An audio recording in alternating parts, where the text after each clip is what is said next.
एक घने जंगल के बीच एक छोटी सी झोपड़ी में एक महिला अपनी प्यारी सी बेटी के साथ रहती थी। दोनों बहुत मेहनती थीं, सुबह सुबह उठकर खेतों में काम करतीं, बकरियां, गाय भैंसे चरातीं और मवेशियों की सेवा करतीं। उनका जीवन सीधा सादा पर बहुत आत्मनिर्भर था। शुरुआत एक सुबह से हुई।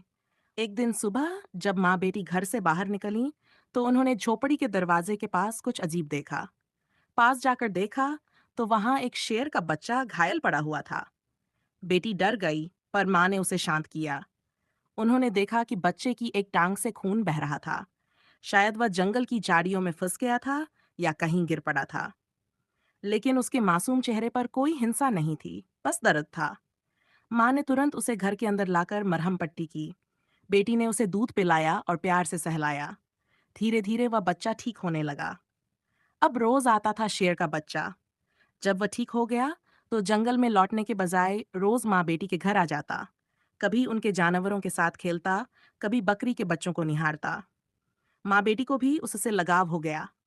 एक दिन कुछ खास हुआ। एक दिन शाम के समय जब सूरज ढल रहा था, तो अचानक एक बड़ी शेरनी माँ बेटी के घर के पास आकर खड़ी हो गई। माँ बेटी डर के मारे सहम गईं, मगर शेरनी ने कुछ नहीं किया। वह बस अपने बच्चे को देखा, फिर माँ बेटी को देखा और शांति से सिर हिलाकर मुस्कुराई, जैसे वो कहना चाह रही हो, धन्यवाद। उस दिन के बाद से शेरनी और उसका बच्चा दोनों माँ बेटी के रक्षक बन गए। अब जंगल भी था उनका साथी।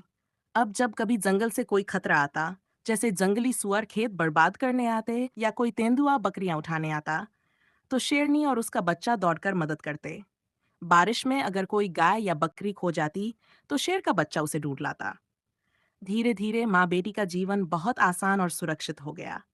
जंगल के जानवर भी अब उन्हें दोस्त मानने लगे। सीख: दया और करुणा का फल हमेशा मिलता है। जो प्यार हम दूसरों को देते हैं, वह किसी ना किसी रूप में लौटकर हमारे पास जरूर आता है, चाहे एक घायल शेर के बच्चे के रूप में ही क्यों न हो।